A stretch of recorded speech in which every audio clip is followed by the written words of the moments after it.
est censé vous permettre d'entendre des échanges internationaux sur une question qui, à titre personnel, m'agace de plus en plus, qui est la prostitution n'est-elle pas un métier ? Ce sujet est en fait l'occasion idéale de revenir aux bases du combat que nous menons pour l'abolition du système prostitueur et des faux semblants qu'il véhicule sans modération. Alors pour en débattre, nous aurons le plaisir et l'avantage d'accueillir, dans cet ordre-là d'ailleurs, Véronique de Sèvres, qui est vice-présidente du comité exécutif de la Confédération des syndicats nationaux canadiens. Ensuite, nous entendrons Edward Matthews, qui est directeur des affaires juridiques et de la politique sociale d'INMO, Irish Nurses and Midwives Organization, et Sabine Venosa, qui parlera au nom de la CGT. C'est important qu'abordant un sujet comme celui du travail, ce soit les personnes les plus proches de la réalité du monde du travail et du droit du travail qui puissent s'exprimer et qui passent au crible des critères de la définition du travail, la réalité, j'allais dire les réalités de la prostitution. Vous le savez, si on faisait un sondage dans la rue pour l'homme ou la femme de la rue, la réponse à la question est-ce que la prostitution n'est pas un métier serait majoritairement c'est le plus vieux métier du monde. Ce poncif a déjà entendu, on va le réentendre. Donc on va essayer de progresser dans l'extermination progressive des affirmations creuses et fausses, mais ce n'est pas le tout. Si on posait la même question à un proxénète ou à un trafiquant, il vous dirait non, c'est juste un business extrêmement rentable, vous avez entendu les chiffres, c'est un business qui rapporte, par les temps qui courent, 100 milliards de dollars par an de profit, ce qui est quand même intéressant. Donc, métier ou pas, peu importe, ça rapporte de l'argent. Si on pose la question aux personnes qui sont les victimes de la prostitution, elles vous diront que dans le meilleur des cas, et on a entendu des témoignages extrêmement forts, dans le meilleur des cas, c'est un pis-aller. Et essentiellement, c'est une violence. En tout cas, elle ne parle pas de métier. Si on pose la question au client, il répond pas. Et au fond, c'est pas son problème. Lui, ce qu'il veut, c'est en avoir pour son argent. Donc la question du métier n'est évidemment pas un débat pour lui. Je continue rapidement. Si on avait affaire à un féru d'étymologie, là, on pourrait dire, oui, c'est vrai, il y a une relation entre le travail et la prostitution, puisque en français, le mot travail vient d'un objet qui inspirait et qui crée la souffrance. Et c'est vrai, finalement, paradoxalement, la prostitution est en effet créatrice de souffrance. De ce point de vue-là, le bon vieux chevalet de travail qui permettait de torturer est en effet assez bien adapté. Si on interrogeait un économiste, l'économiste, un homme froid ou une femme extrêmement raisonnable par définition, vous dirait qu'au fond, pourquoi pas, puisque, après tout, la prostitution est bien une activité qui dégage des profits en vendant des produits ou des services. Et le mot produit, on va le voir dans nos débats, il est au cœur, bien entendu, de ce débat-là, parce que la question est de savoir si on peut faire commerce de n'importe quel de produit. Alors moi, comme malgré tout, je reste un juriste, vous savez que je suis président de la Fondation Sociale, je suis aussi procureur, et je suis quand même juriste. Je voudrais juste, pour lancer la réflexion que vont mener les participants à cette table ronde, vous lire deux articles qui font une grille de lecture, alors c'est du droit français et international. Le premier, c'est le premier article du Code du travail français, qui donne une définition, j'allais dire presque compréhensible pour les juristes, de ce que c'est que le travail. Il dit quoi cet article? Il dit « Nul ne peut apporter aux droits des personnes et aux libertés individuelles et collectives des restrictions qui ne seraient pas justifiées par la nature de la tâche à accomplir ni proportionnées au but recherché. » Donc on voit que l'objet de ce qu'est le droit du travail n'est pas n'importe quoi, il n'est pas tout. Deuxièmement, et c'est sans doute la définition sur laquelle on va rebondir, puisqu'elle est internationale, elle n'est pas franco-française, elle n'est pas canadienne, elle n'est pas irlandaise, elle est internationale, c'est celle que donne l'OIT. L'Organisation internationale du travail a récemment rappelé la définition qu'on doit donner dans le monde entier à ce qu'est un travail décent, qui est l'expression retenue par cette organisation professionnelle. Qu'est-ce que nous dit l'OIT? Le travail, c'est ce qui vise à donner aux individus la possibilité de s'épanouir et de s'insérer dans la société, ainsi que la liberté d'exprimer leurs préoccupations, de se syndiquer, de prendre part aux décisions qui auront des conséquences sur leur existence. Ce travail suppose une égalité des chances et de traitement pour les femmes et pour les hommes.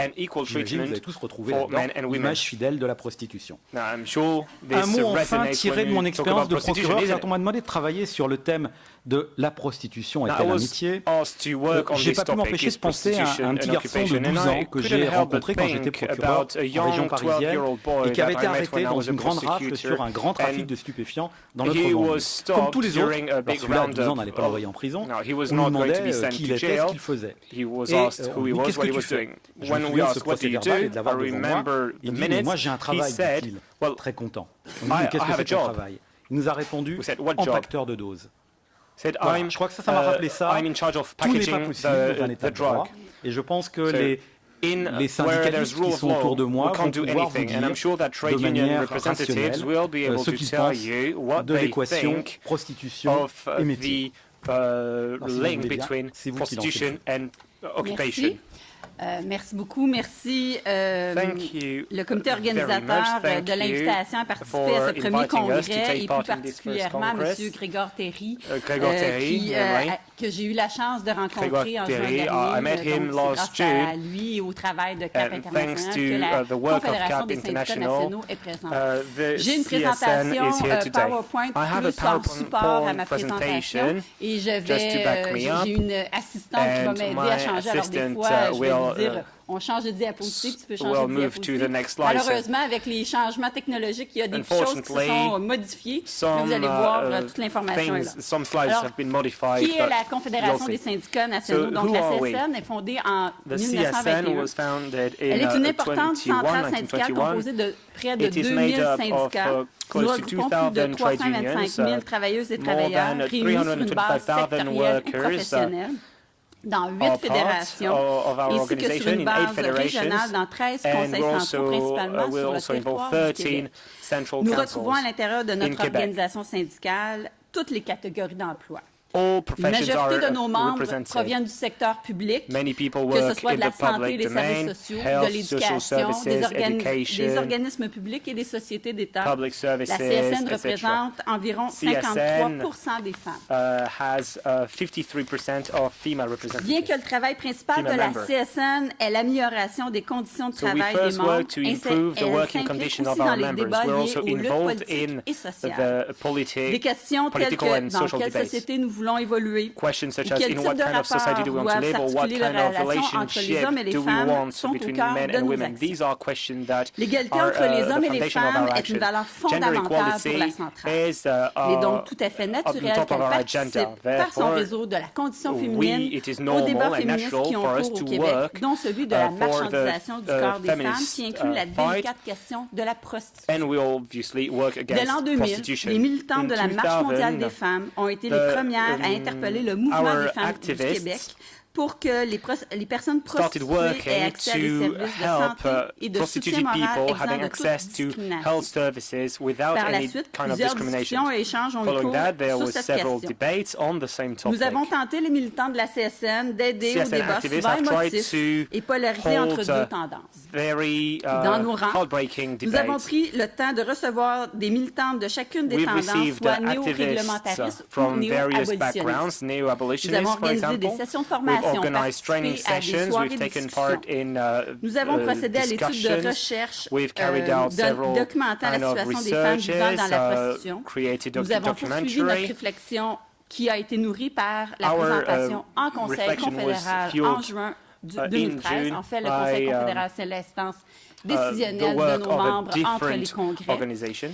Conférence portant sur l'hypersexualisation, la publicité sexiste, la pornographie, le trafic des femmes et la prostitution. Le tout suivi d'échanges avec nos délégués. Fait intéressant et je trouve important de le mentionner aujourd'hui. Plusieurs hommes, parce que nous représentons beaucoup dans nos instances, majoritairement, des délégués sont des hommes. Plusieurs hommes sont intervenus pour poser des questions et pour livrer leur cheminement sur le sujet. En fait, le Comité national de la condition féminine a présenté un texte d'orientation livrant la recherche, la réflexion et l'analyse qu'il avait réalisée. Ce texte prend résolument le parti de la tendance abolitionniste. C'est ainsi que la CSN a pris position à l'occasion de son instance décisionnelle en décembre 2013. Je suis donc très fière de vous dire qu'à ce jour, nous sommes la seule organisation syndicale en Amérique du Nord qui a pris une position abolitionniste. Oui.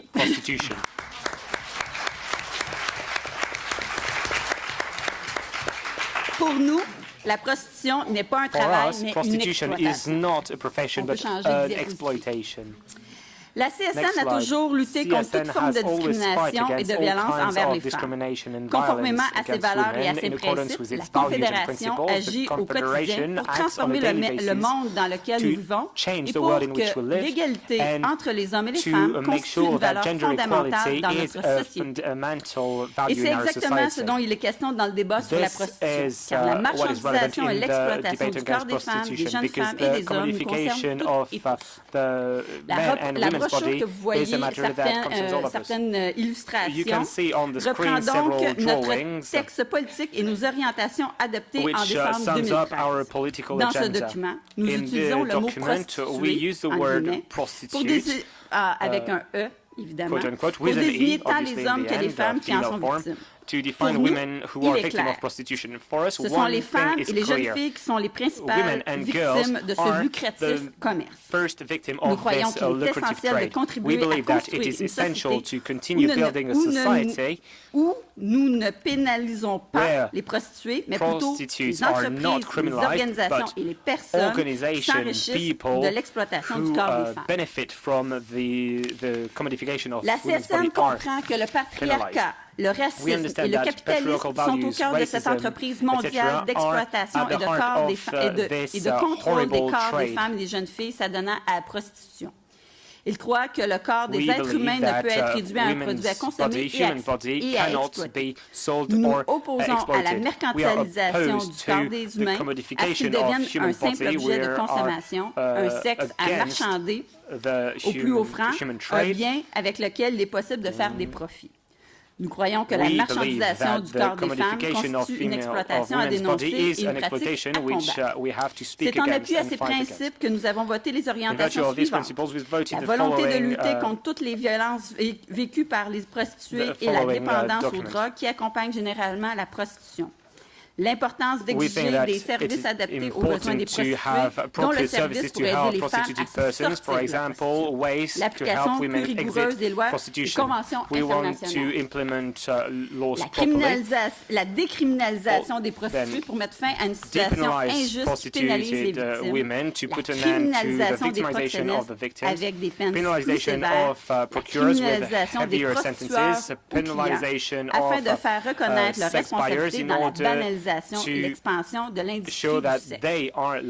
Bien que la prostitution est un sujet délicat où l'on retrouve des positions tranchées et contrastées, nous croyons que le mouvement syndical doit participer à ce débat. Nous avons posé une pierre qui, espérons-le, contribuera à changer les mentalités en regard de l'exploitation du corps des femmes.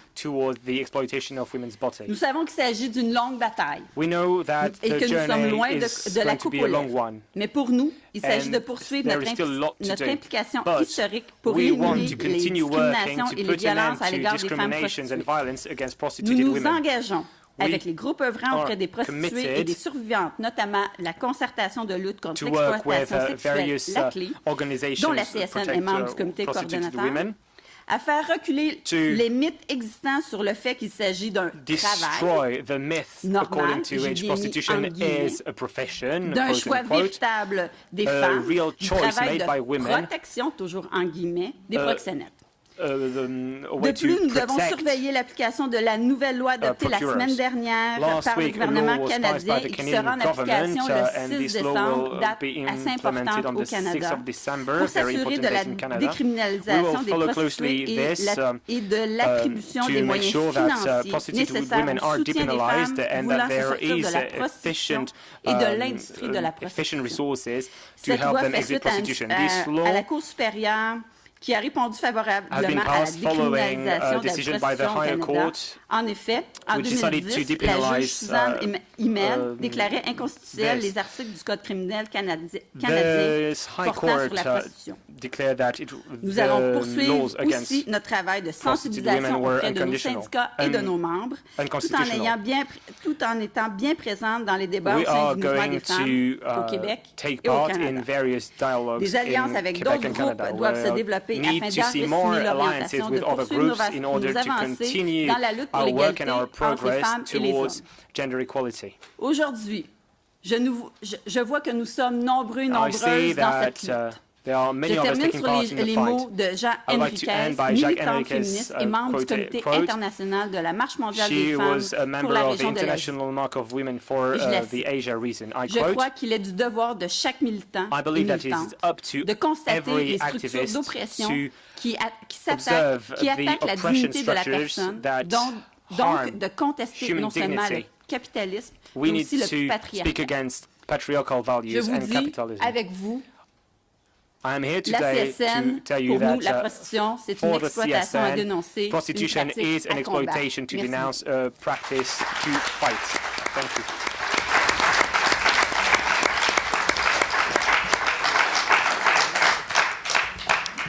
Merci pour la clarté de l'analyse et de l'engagement.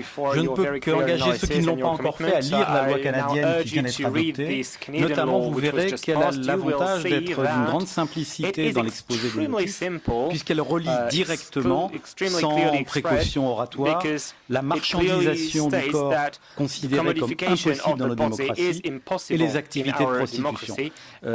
Nous avons des lois bioéthiques en Europe, mais le lien n'a, à ce jour, à ma connaissance, pas été fait comme il vient d'être fait au Canada. Et je crois qu'il sera intéressant de voir comment on fera vivre cette législation qui est un véritable tournant en réalité dans votre pays. Passons du Canada à l'Irlande et donc je vais passer la parole à Edward Matthews qui va nous dire comment les syndicats, et notamment son syndicat, réfléchissent ou prennent des positions par rapport à la question globale de l'intégration ou de l'exclusion de la prostitution dans le monde du travail. Thank you very much. Firstly, can I say how delighted I am to have been invited to speak to you, and I want to say thank you to all the very nice people who've spoken to me in English, because my French is so abysmal and I refuse to brutalise your language, so I'm afraid I'll speak to you in English and I hope you'll forgive me for that. I'm here to speak to you on behalf of ultimately the Irish Congress of Trade Unions, which is the largest civil society organisation on our island. It's an all-island organisation. As you know, we have 2 jurisdictions on our island, and it represents 600,000 workers. I'm also here to speak to you on behalf of my own trade union, which is the Irish Nurses and Midwives Organisation. That is a trade union of 40,000 nurses and midwives who work, as you'll appreciate, on the front line of healthcare throughout our country. But most interestingly, I suppose, in the context of this debate, is that I'm speaking to you, albeit that I'm a man, clearly, on behalf of a union that's made up 95% of women. So it's the largest women's organisation, women's working organisation in the country. But I'm also here to speak to you as a man. And I'm also here to speak to you as, and it's going to sound deeply philosophical, but as a human being. And as a person who is deeply and unreservedly opposed to the use of the human body for other persons for financial purposes. And I heard, everything I say must be prefaced with the following, that I feel a bit of a fraud, because anything I'm going to say to you about what we believe is wrong with classifying persons who are prostituted as workers is really based on what others have told me and what we've experienced in the workplace. And I can't go anywhere near the very moving contributions which were made by those who have thankfully survived being prostituted, and I should say that in order to do them justice.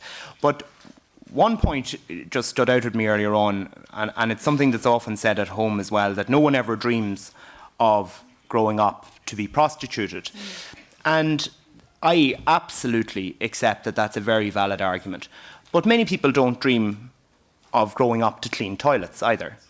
But none of us would disagree that if somebody didn't clean the toilets, they are valid workers. Now, I'm not trying to be contrite, but it's important that we make an absolute distinction.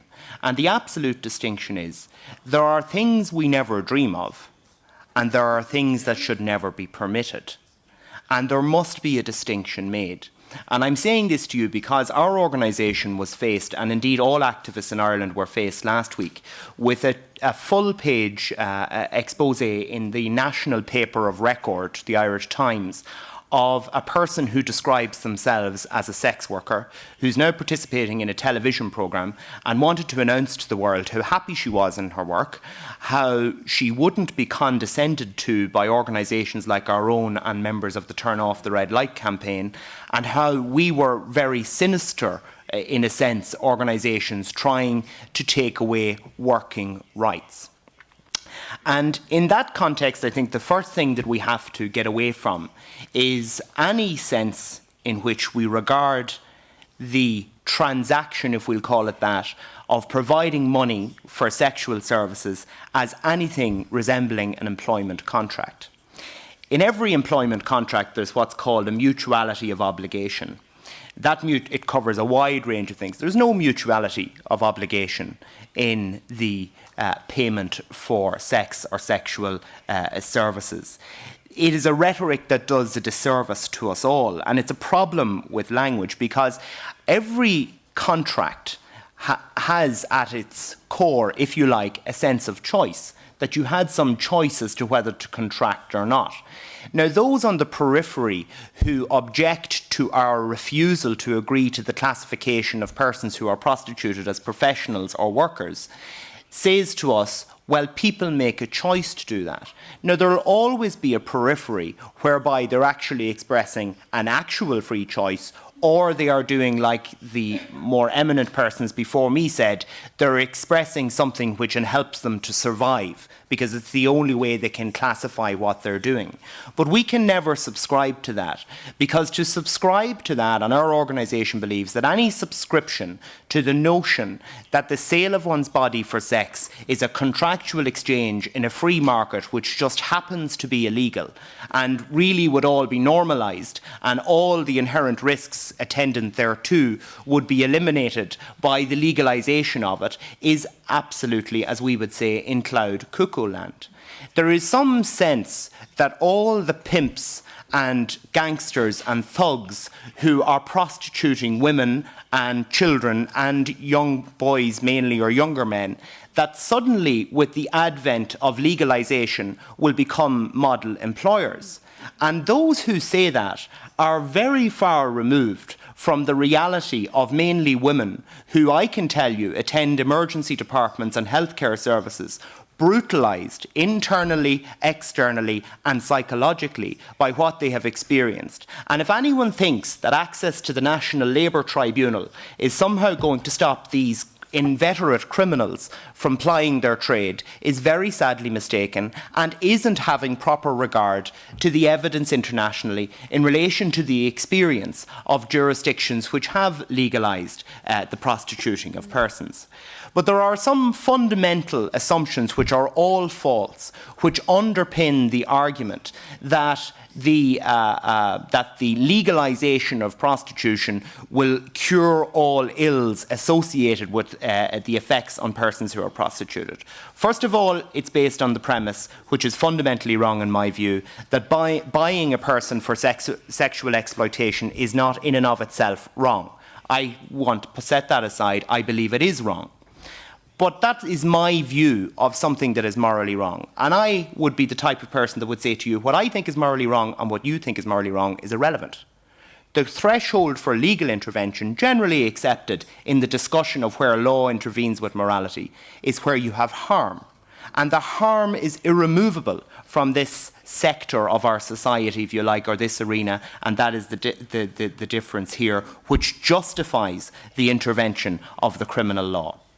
The second fundamental assumption which is mistaken is that it's only the external conditions in which persons who are prostituted which makes it dangerous. That is incorrect.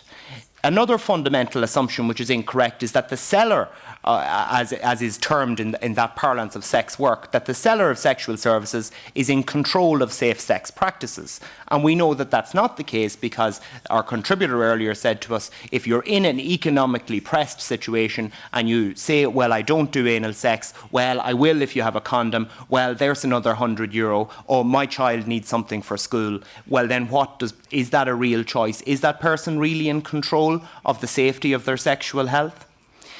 Also, it is a fundamental misassumption that the location, actually the geographical locus of where sex takes place is the primary factor, and that these places can be made safe, clean and acceptable. They can't. Evidence does not support that.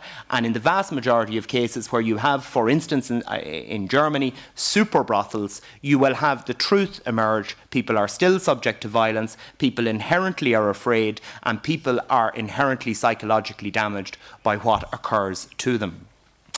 Also, it is the most fundamental misassumption that the sale of sex can be regulated as a legitimate employment by like any other, and I've addressed why I believe that is totally improper. Another point which flows from all of this is that the arguments which say that, in their parlance, the sale of sex is like any other transaction that a person enters into in the labour market, is that there is no distinction between one's personal sexuality and one's personal expression of one's sexuality and the buying of sex. But there is a fundamental distinction. And those of us who don't believe that the buying of sex is a legitimate, and the selling of sex, as they say, as a legitimate form of work, believe that your sexuality is part of your humanity. It is not simply that you're...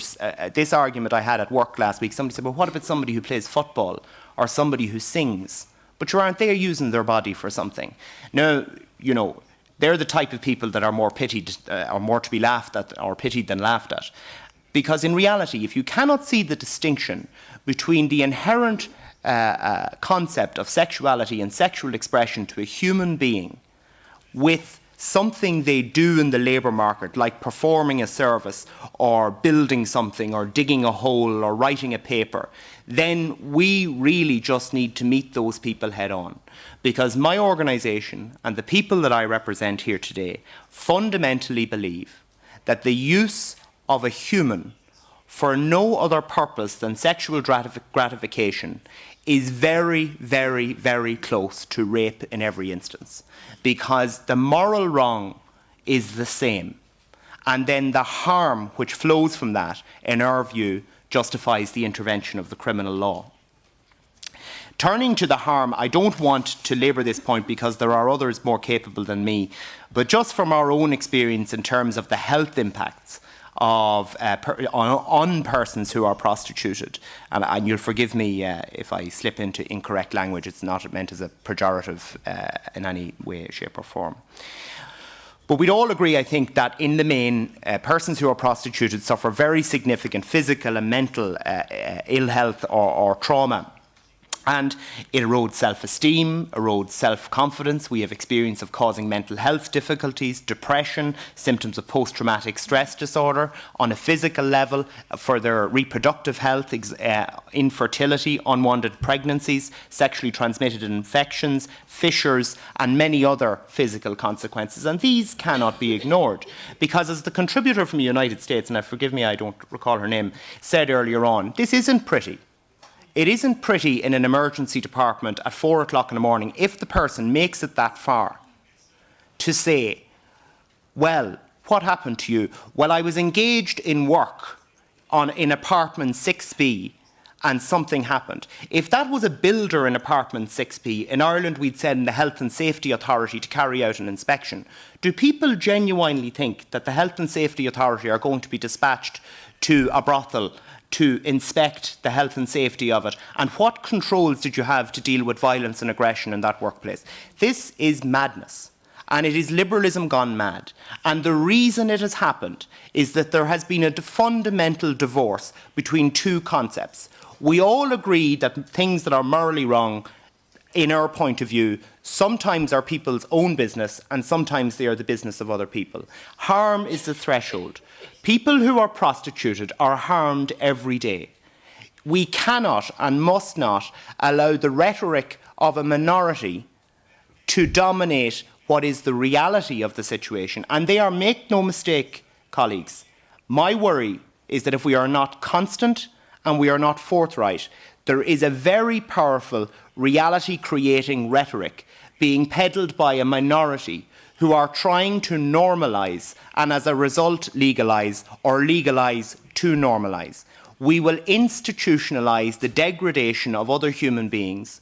We will institutionalise harm as a construct which is acceptable arising from work, and that is anti-everything that a trade union stands for. People who are in work are free activists who have a choice to work or not to work. That choice can be constrained, and we would all agree as trade unionists that people aren't always free in the labour market, or we have a Marxist discussion on another day. But the reality is, one thing is different. The work that those people may be in as a result of them being economically hard-pressed and work they may not like is not work that is inherently harmful on a day-to-day basis. And the one thing we must do, and you have our wholehearted support from the Irish Congress of Trade Unions and from our own organisation of nurses and midwives, the one thing we must do is ensure that every time the word work is mentioned, we simply turn around and say, I'm sorry, it's not work. Work isn't inherently harmful. No, work doesn't injure you every day.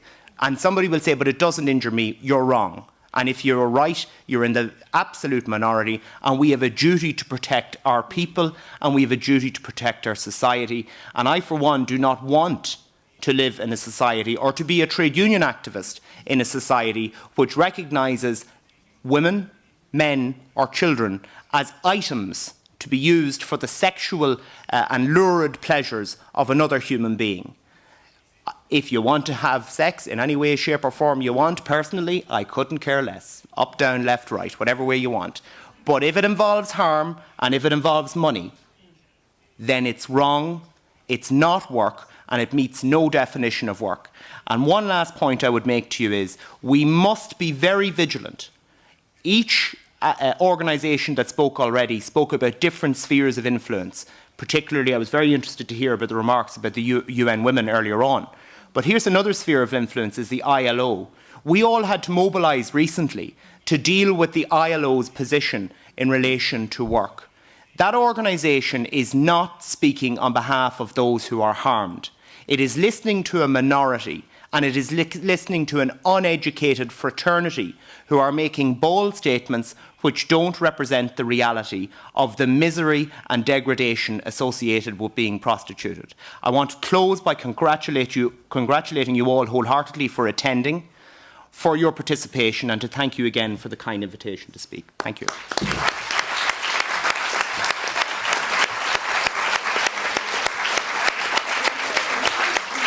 Voilà un réquisitoire implacable sur les faux semblants. Moi, je retiens deux choses pour la réflexion générale qui se prolongera après, naturellement. D'abord, sur le danger d'une réflexion, j'allais dire désincarnée, sur la relation contractuelle que serait la prostitution.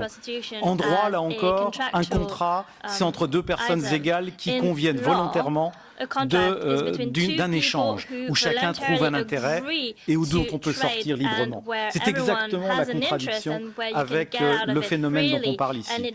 Je rappelle, deuxièmement, vous avez rappelé qu'on ne peut pas parler de valeur marchande du corps, bien sûr, et que les études aujourd'hui ne manquent plus sur les états physiques et psychiques de personnes livrées à la prostitution.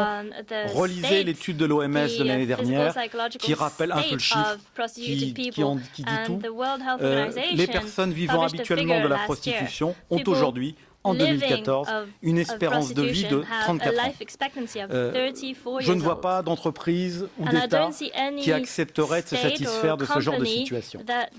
Alors, ce qui est vrai en Irlande, ce qui est vrai au Canada, peut-on dire la même chose de la France? Que nous dit notamment la CGT, qui à ce jour est sans doute la seule, je crois, organisation professionnelle nationale qui ait pris de manière répétée des positions sur cette question stratégique. Mais la contradiction pourra venir.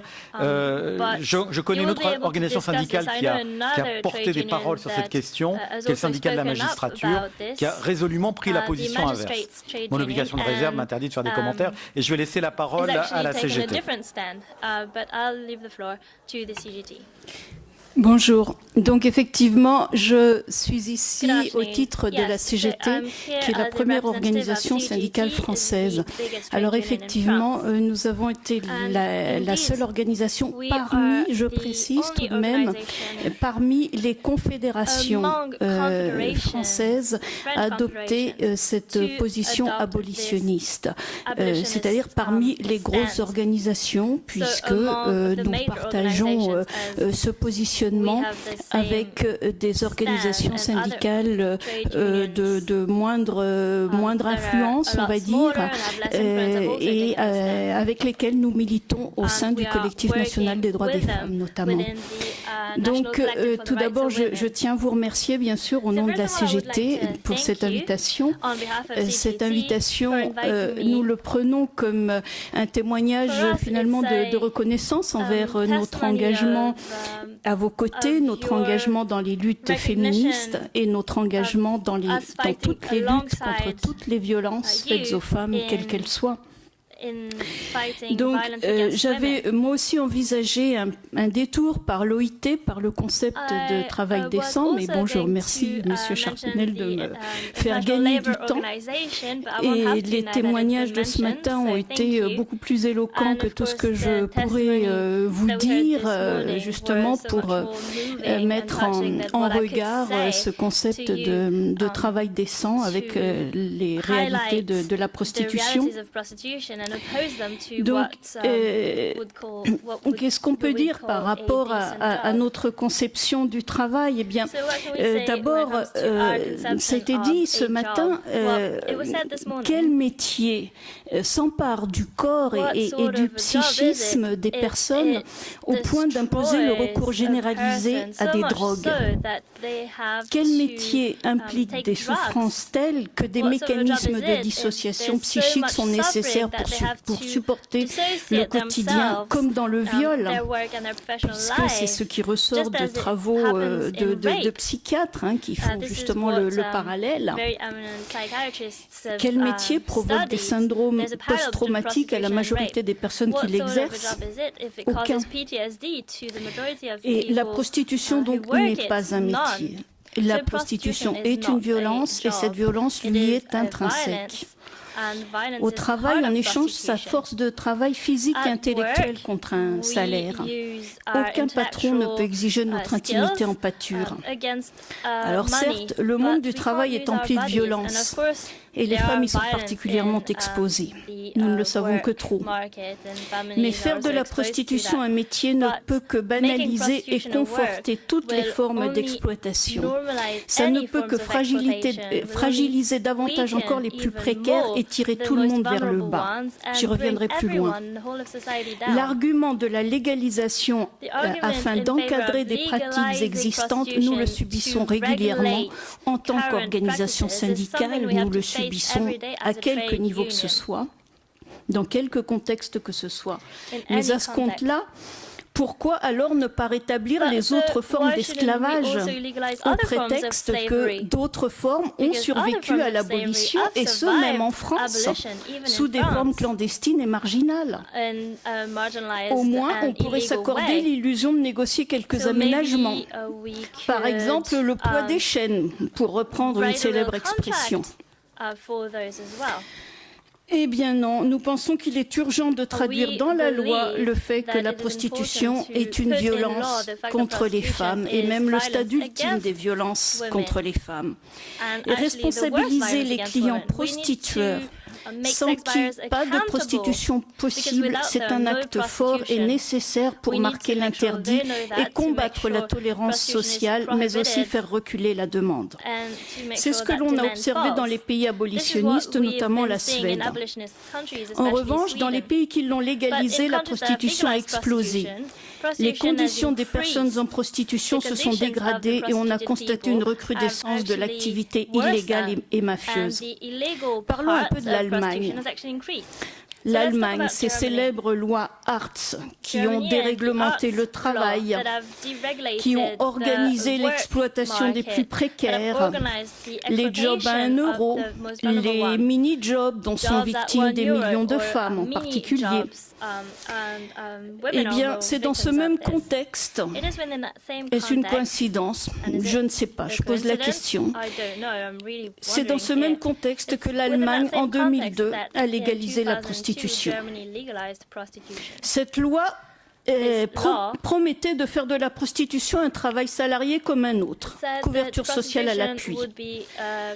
13 ans plus tard, le bilan s'avère désastreux pour les travailleuses du sexe, entre guillemets, bien sûr, dont 65 à 80% ont afflué de l'étranger sous une contrainte ou une autre.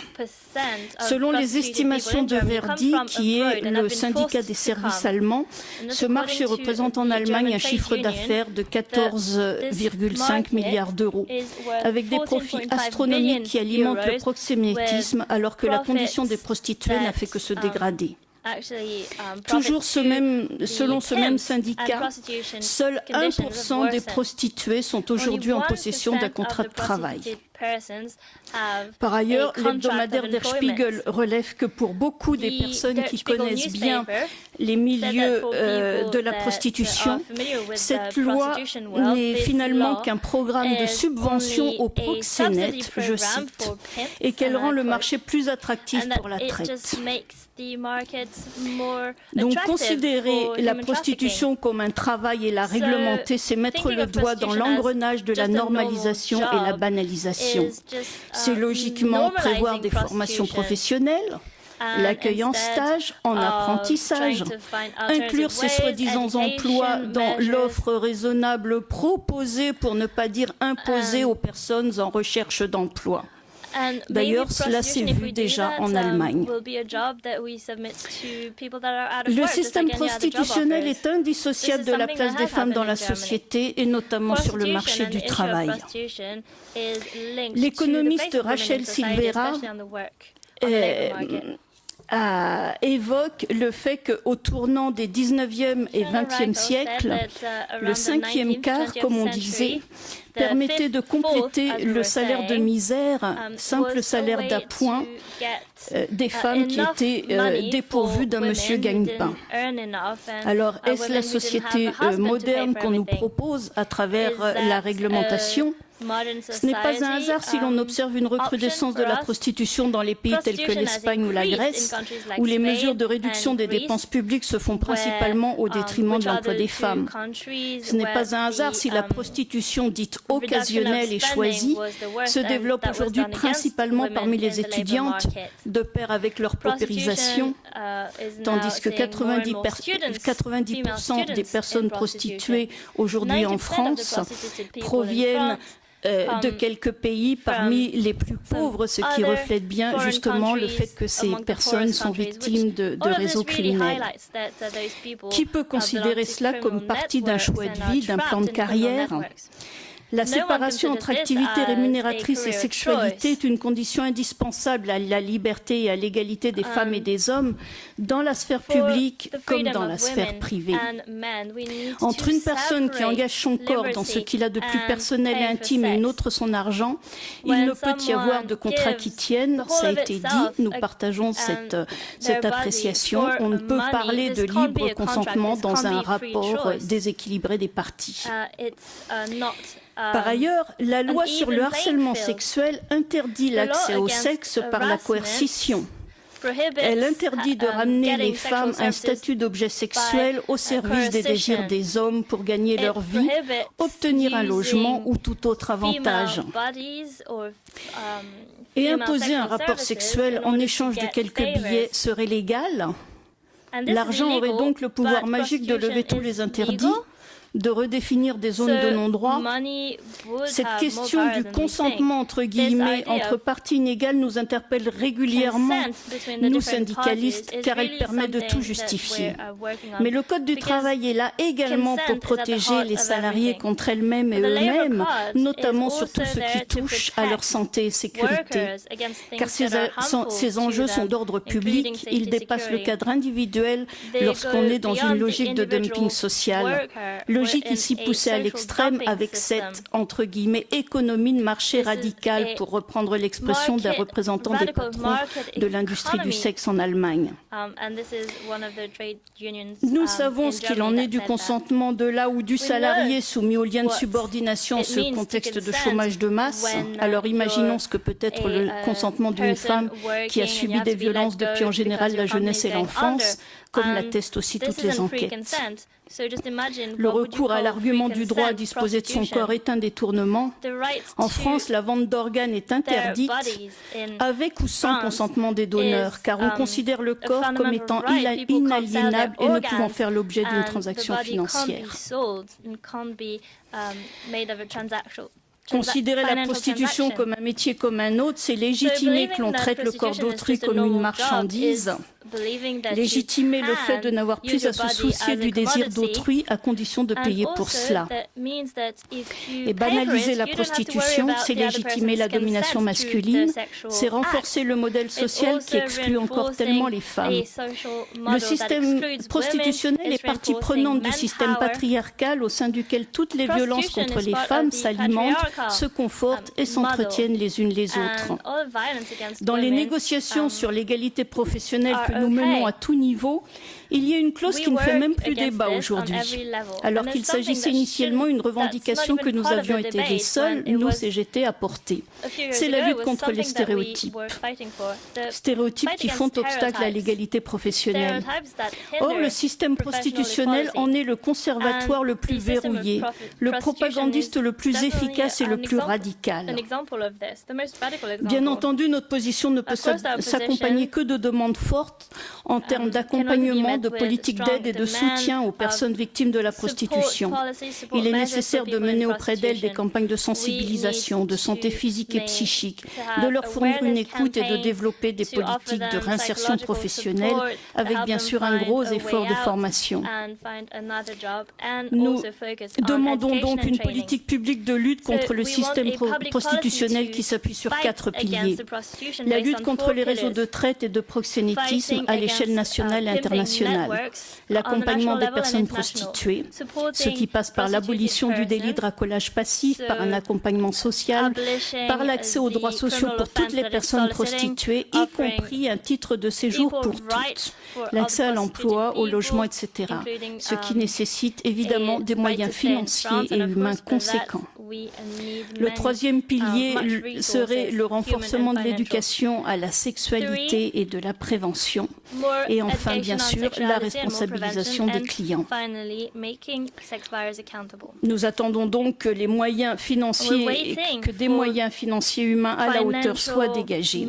Enfin, nous devons rappeler sans cesse que la prostitution en France, comme dans le reste du monde, se développe sur le terreau de la misère et des inégalités qui pénalisent les femmes avant tout. Il est donc nécessaire d'agir sur le volet économique et social, de faire reculer la pauvreté, la précarité, la flexibilité, les inégalités entre les femmes et les hommes, c'est-à-dire agir pour sécuriser le travail. Je vous remercie.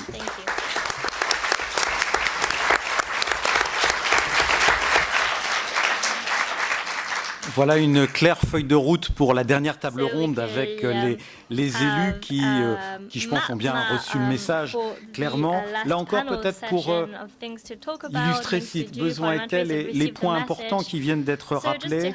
D'abord, dans l'émission de la CAP aujourd'hui, il y a, me semble-t-il, un travail de veille sur la manière dont ça se passe en vrai dans les pays qui ont admis que la prostitution pouvait être un métier. Je crois qu'il faut aller, moi je crois beaucoup au mur de la réalité.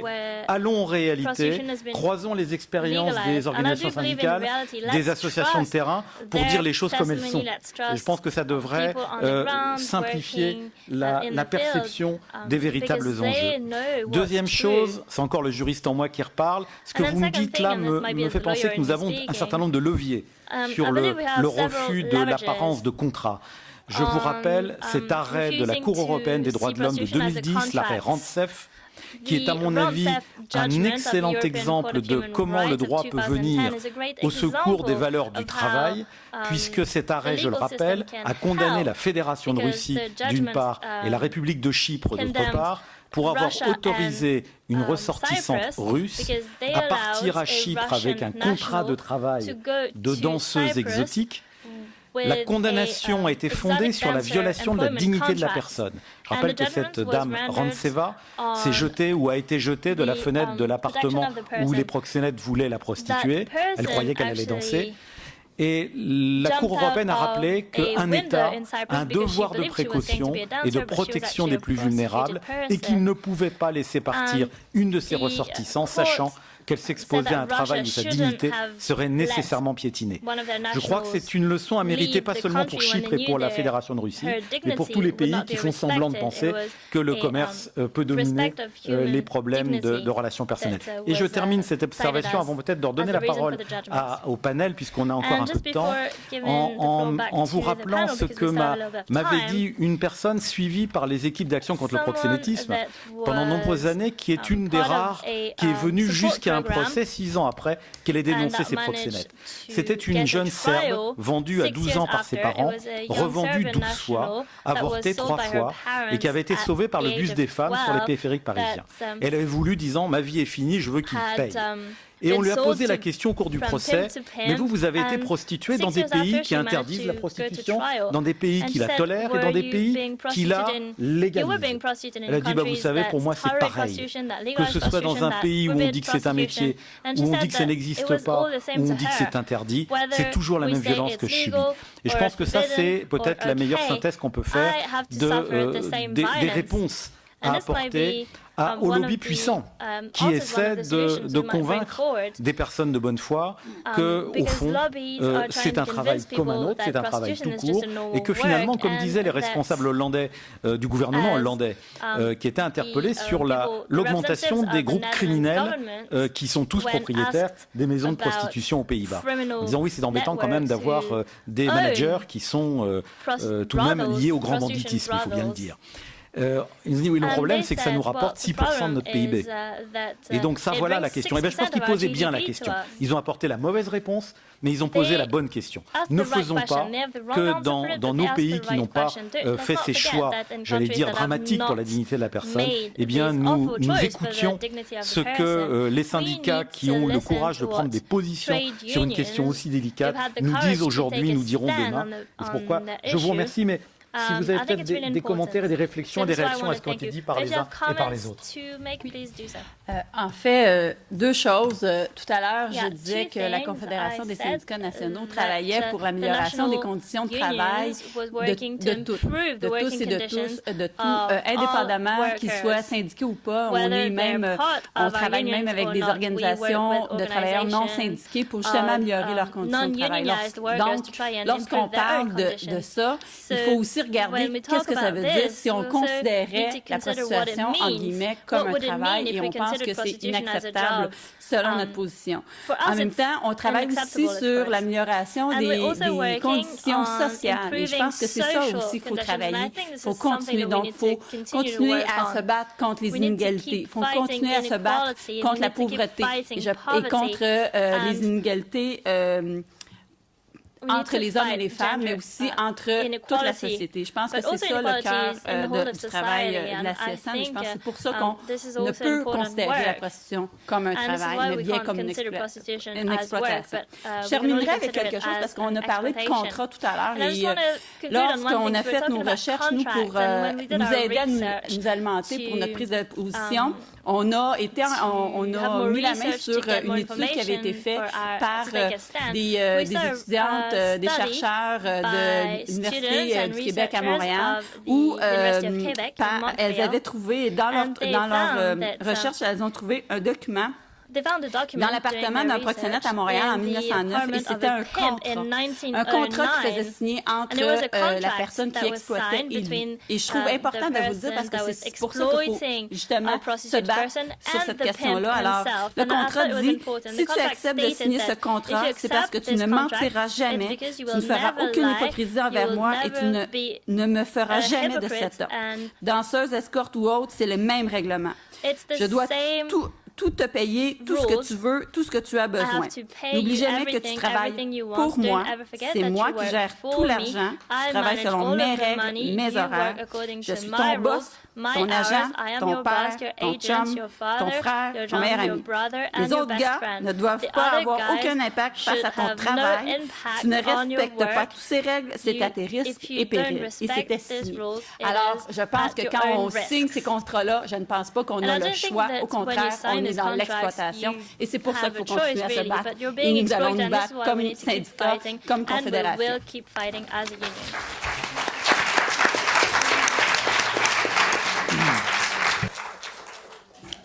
Thank you. Just one or two things that arise from that. I was very much interested in Sabine's contribution in relation to the sale of body parts. And there is a parallel to be drawn, and I had this discussion with online in social media during the week with some of my detractors, many as they are. But there is a parallel to be drawn. Take your kidneys. You have two kidneys. You can survive with one kidney. And should you be allowed to sell your kidney? Now, if you support the legalisation and normalisation of the prostituting of persons, the answer to both questions is yes, because there is absolutely the same risks inherent. You have the risk of dying, you have the risk of being seriously harmed, but on some occasions you might be able to chug along at half power and try and get to the next John or whatever else. That is a parallel, but people don't see it as the same because they don't attach the same value to a person's sexuality, sexual identity, and human identity. And to be very blunt with you, ladies and gentlemen, because in having sex on a particular occasion, somebody's not producing a knife and physically cutting something out of you, people see a qualitative difference. But I have to say, and I was very, very happy that you brought it up, I actually don't see a qualitative difference between the two, and I think it's an excellent parallel. The other two points I wanted to make, three actually. One is which again a point Sabine made in relation to pay and consent, because we are going to see ourselves in a situation where you won't be able to see the difference between a woman saying no and a woman having been paid, and to even allow ourselves to become involved in such a discussion is so degrading to a human being that I wouldn't even go any further, but it's an excellent point I think that was made and bears further exploration. Second last, the way out, and I didn't address that in mine, I think that's crucial. And I'm talking from an activist point of view of being out there and countering the rhetoric, the reality-creating rhetoric that we are meeting when we go out with an abolitionist message. People will say back to you, but sure, what else is there? And that is a valid question in some cases. And what we have to say is, yes, but we want to stop this and start this. And that requires not only legislation which criminalises those who seek to buy sex or sexual acts, it also requires a concomitant commitment to properly funding either state services or NGO services, something which we discussed over lunch, in order to ensure that people can be given alternatives and can come out with support. And one final thing that I've neglected to mention, but it came up in another discussion there, is the issue of liberty. Now, our panel is specifically charged with talking about work. So my response, I wanted to share with you my response to a person who says to me that I'm limiting their freedom to work. I want to limit their freedom to work. Well, the first thing is, for all the aforementioned reasons, it's not work. But I do want to limit your freedom to do something. And there's a very old theory which pervades, whether it's philosophy, politics or law, that we all give up as much freedom as is necessary to protect freedom for us all. And just because one person says they want to be free to do something, not work, to do a thing, that doesn't mean we should allow them do that thing where the reality of it is that it causes great harm and great degradation to individuals and human beings. And I think that is a response which we should have ready for people, because it is particularly, I know that if men are saying it, it's that men are trying to take working rights away from women. And that is what we are being told constantly. But that's not what we're trying to do. First of all, it's not work. And secondly, yes, we do want to restrict freedom. We want to restrict not the... and again, of course, I should say, I'm not suggesting we criminalise those who are prostituted, but in terms of we want to stop the concept of being prostituted, to restrict persons' freedom to be engaged in that, and consequently to improve the lives of everyone. Thank you.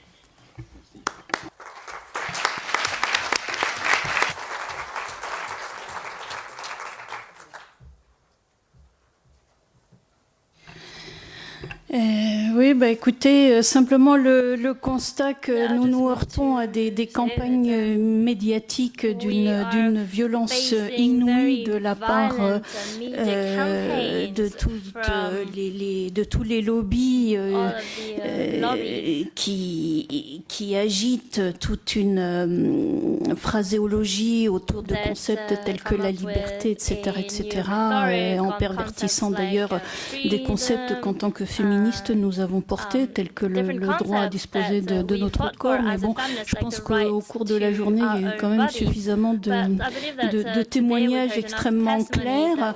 Je crois qu'on se heurte aussi à des intérêts financiers qui sont quand même très puissants, y compris de la part de nos États, de nos gouvernements, une pression très forte par rapport au fameux thème de la dette publique, parce que bien évidemment,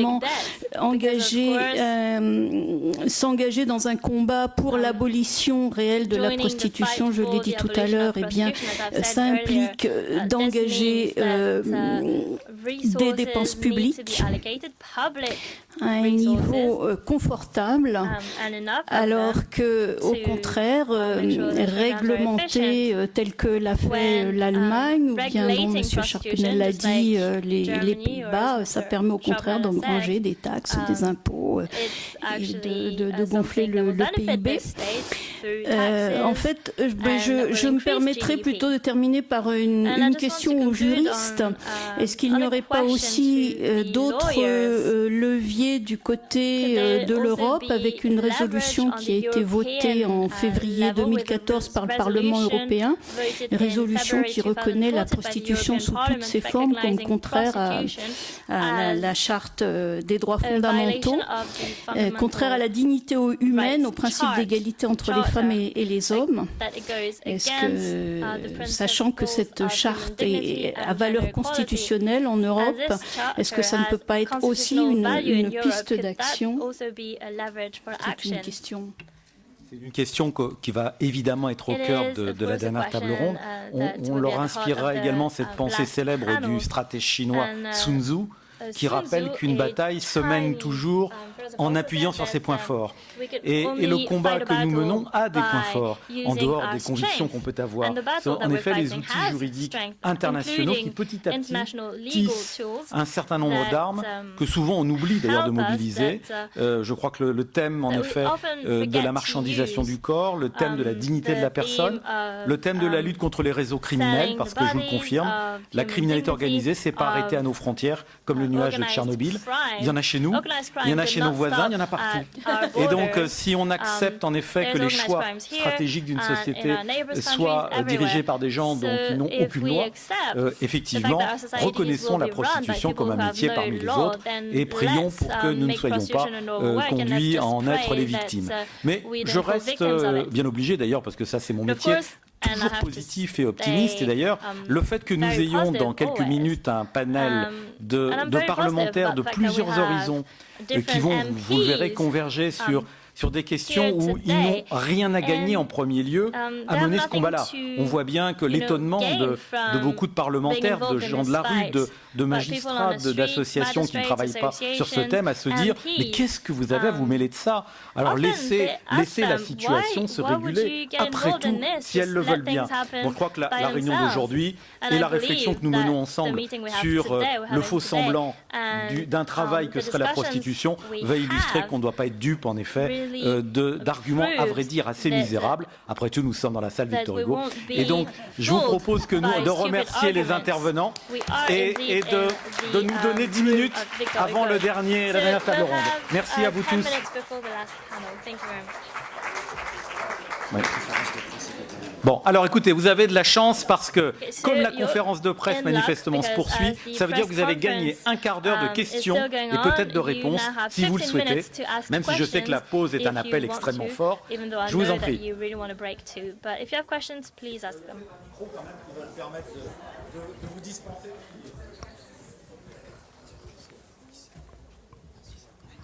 Vous m'entendez? Ma question, c'est...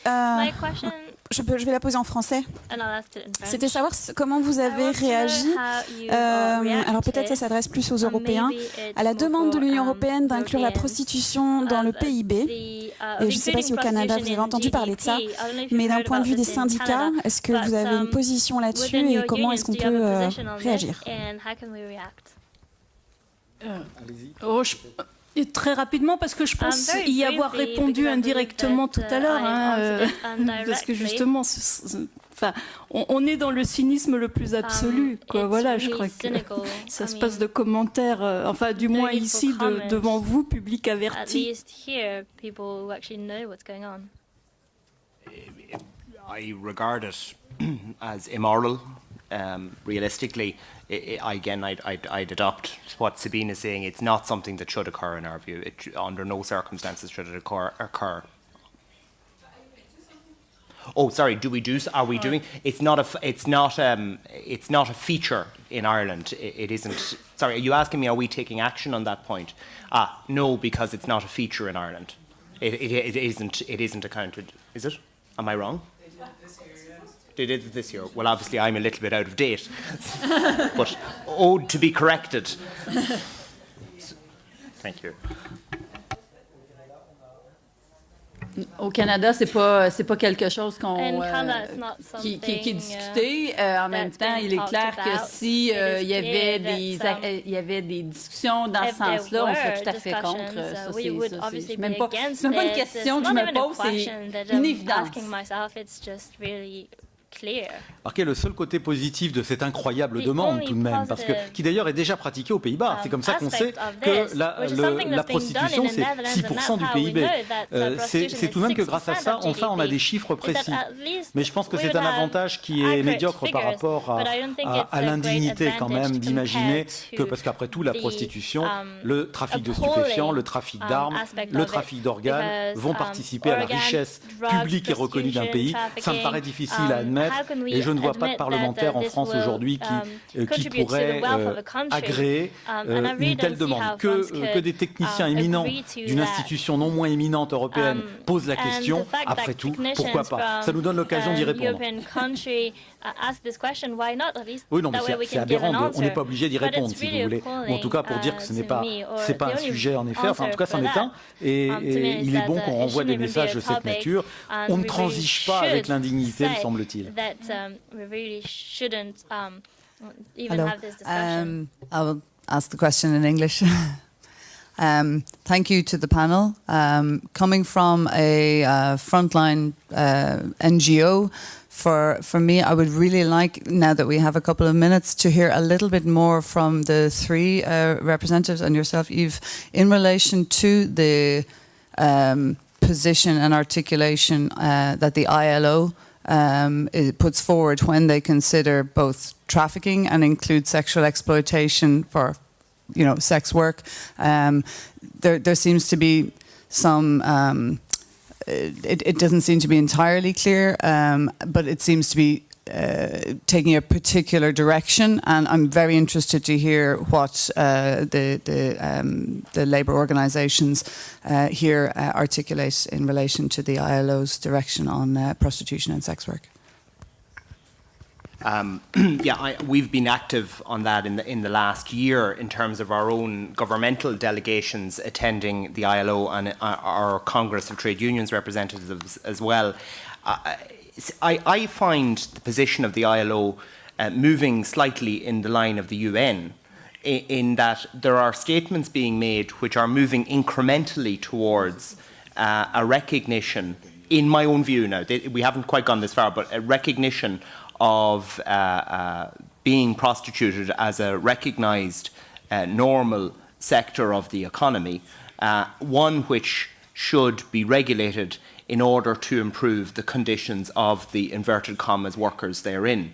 And that takes me back to the points that I made earlier, in that that position is based on the fundamental and erroneous presumption that the only wrong is the geographical locus as to where it occurs and the level of regulation that is available of what occurs.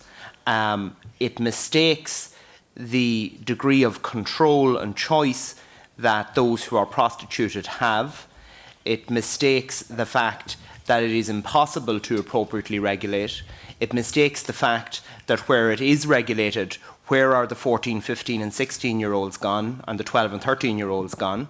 Where, that is the reality. Where are the girls and boys gone? They're still there. No attention is paid to them. The arena, because I refuse to call it an industry, the arena is now within the realm of labour rights, which are designed to deal with whether you got your tea break or whether you're being bullied at work. Now, I know I'm being facetious, but that's the reality. It's not designed to deal with a fundamentally, systematically utilitarian and abusive regime. And the ILO, in my view, is moving in that direction. And I'm not quite sure as to what the operative influences are that is driving it in that way. We encountered resistance from our own government. In fact, we got a very impolite letter in return to our request for our Jobs and Enterprise Minister to make submissions to the ILO. But no, it wouldn't be abnormal to get such a letter from him either, necessarily. But the reality is, I think it's a misinformed and generalised approach which looks at the very attractive rhetoric, and this occurs in more than this sector of society. It is a very attractive way to avoid dealing with a problem to say we'll regulate the problem instead of abolishing the problem via the provision of alternatives and dealing with the crux of the issue. And it has happened in many areas of society, and I think it's that move in that the ILO won't involve itself in an abolitionist agenda. Therefore, it says, well, we have to be doing something. So what we'll do is we'll promote regulation. And that's my own view, which we are clearly opposed to.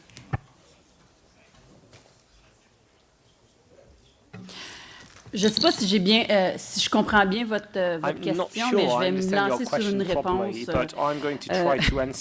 En fait, pour nous, que ce soit le trafic des personnes ou la prostitution, c'est le même combat. On ne fait pas de distinction, pas de différence. Pour nous, c'est quand même une exploitation, il faut le combattre. Actuellement, nous sommes aussi en lien avec un organisme qui s'appelle CATI, qui travaille justement pour sensibiliser la population sur le trafic des personnes, des enfants, des femmes, souvent des femmes qui viennent d'autres communautés et même des femmes autochtones. Et nous avons fait des démarches auprès d'elles pour qu'on puisse sensibiliser les concierges, les femmes de chambre, les personnes qui travaillent dans les hôtels à Montréal pour justement être capable de détecter si une personne est en situation de trafic. Parce qu'elles ne demanderont pas de l'aide, elles sont souvent elles ont peur et c'est pas à elles, en fait c'est à nous de faire un geste pour les aider. Alors, nous avons travaillé avec elles pour faire des liens, puisque plusieurs hôtels au Québec sont syndiqués à la CSN. Donc, nous avons fait des liens avec notre fédération du commerce qui est en lien avec ça pour justement faire ces formations de sensibilisation-là. On va poursuivre le travail parce que, notamment, lorsqu'il y a le Grand Prix de Formule 1 à Montréal, on voit une recrudescence de femmes qui sont là que pour ça. Et il faut dénoncer cette situation-là. Je terminerai avec peut-être une problématique que nous voyons maintenant, c'est que particulièrement dans des grands événements comme la Formule 1, mais d'autres événements, les proxénètes ont trouvé une autre voie. Et au lieu de passer par les hôtels, louent des appartements privés et là mettent les femmes à la disposition des clients et c'est un feu roulant. On a vu dernièrement des situations où on a dénoncé ça, mais je pense qu'il faut être très alerte à ces questions-là. En tout cas, pour la CSN, on a une responsabilité sociale de dénoncer et de faire en sorte de permettre aux femmes d'avoir le choix de se sortir de cette situation-là. Une réaction. Ce que je voulais savoir, c'était si votre...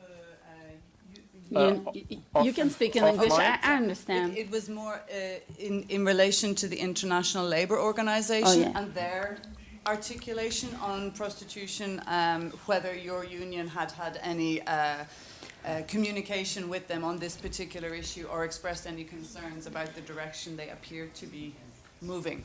Comme nous sommes la seule organisation syndicale en Amérique du Nord à avoir pris cette position-là, je pense qu'on aura à faire des discussions, notamment avec la Confédération des syndicats internationaux, la CSI, où on est membre. Mais pour l'instant, il n'y a aucune démarche qui a été entreprise, mais je l'entends et je me dis, j'ai du travail encore à faire. Could I encourage you? Yeah, thank you. I will. Thank you. Je crois qu'on se heurte à un problème très général avec l'OIT ces dernières années, à savoir un désengagement, une politique de laisser faire très générale. Voilà environ 3 ans que les textes de l'OIT n'ont plus de valeur contraignante. Donc on ne peut plus s'appuyer sur l'OIT pour grand-chose là, ces derniers temps. Alors en ce qui nous concerne, nous CGT, là par exemple on s'est engagé dans une campagne aux côtés de Peuple Solidaire, d'ailleurs, donc c'est une campagne avec des associations pour demander de la part de l'OIT une convention dénonçant les violences au travail. Mais bon, ceci étant, on se dit de toute façon,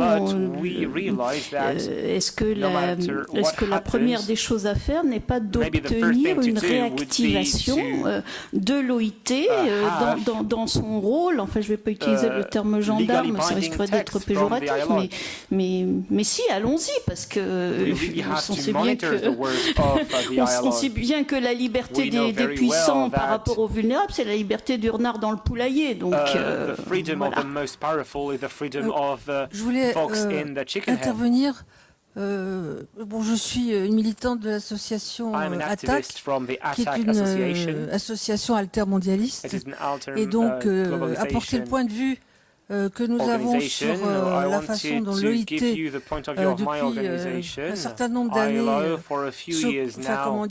évolue sur les questions en particulier des violences faites aux femmes. Et encore une fois, c'est absolument évident que ce qui s'est passé je crois que c'était en 96 qu'ils ont fait cette résolution sur le travail sexuel, c'est carrément complètement scandaleux. Il faut se rappeler quand même que l'OIT est une organisation onusienne tripartite, qui est dans laquelle il y a des représentants des travailleurs qui sont les syndicats, les États et des représentants des patrons, appelons ça comme ça. Et le rapport de force, il n'est pas toujours loin de là en faveur des gens qui travaillent. Et alors, ce qui s'est passé avec cette loi sur la reconnaissance de la prostitution comme un travail, elle est liée au fait qu'il y a des pays, donc des États, pour lesquels la prostitution constitue une source d'impôts énorme. En plus, il y a les établissements qui accueillent les prostituées, accueillent entre guillemets les prostituées qui sont taxées. C'est une source de revenus pour un certain nombre d'États en Asie du Sud-Est, en particulier la Malaisie, la Thaïlande, c'est la Thaïlande, c'est pas la Malaisie, les Philippines, qui sont de plus de 10% du PIB. D'où la position qu'ils ont soutenue à l'OIT.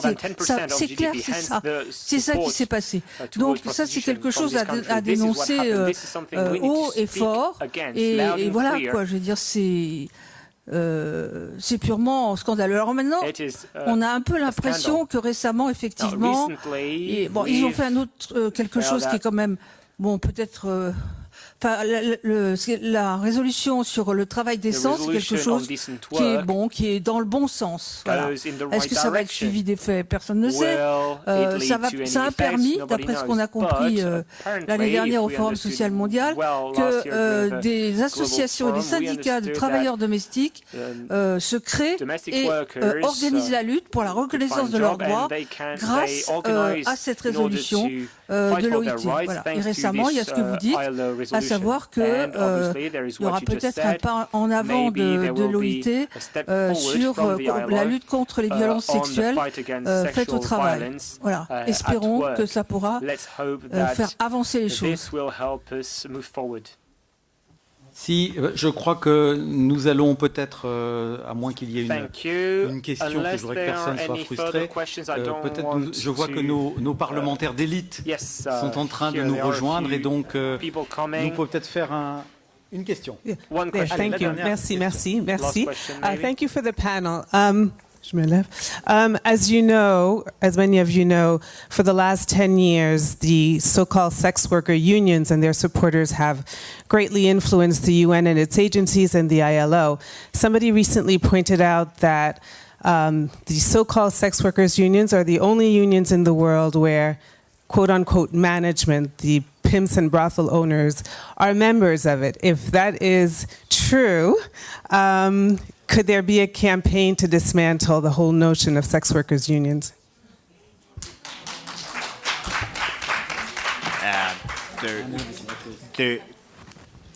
Well,